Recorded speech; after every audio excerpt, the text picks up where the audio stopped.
Moving forward, Jana Small Finance Bank actually faced a regulatory setback. Gaurav joins in with more details. Gaurav, what does this spell, the RBI diktat for Jana?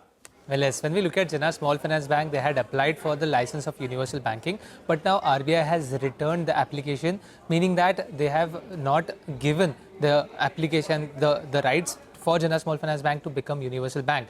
Now, when we look at the timeline, Jana Small Finance Bank actually applied for the license on 9th of June 2025. So, in just 4.5 months, RBI has returned the application. When we look at some of the instances that have happened right now, remember, EU Small Finance Bank, they recently received the universal banking license, and it took 11 months for RBI to give their verdict. When we look at Jana Small Finance Bank and the guidelines, there were a certain criteria that they had set by the RBI, like prescribed CRAR ratio that they had to maintain, gross NPAs below 3% and net NPAs below 1%.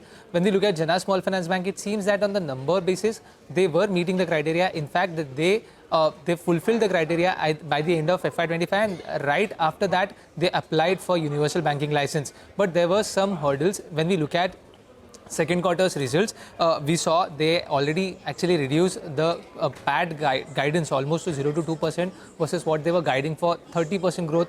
They in fact also reduced the ROA guidance somewhere in the range of 1.1 to 1.5%. And at the same time, if we go back in time, we also saw Jana Small Finance Bank reporting net NPAs around 0.99% at times also during first and second quarter of FY25. And at that time, they made prudent provisions to keep it below 1%. So definitely a setback for Jana Small Finance Bank, and as a result, when we look at stock performance, it is down more than 2% today.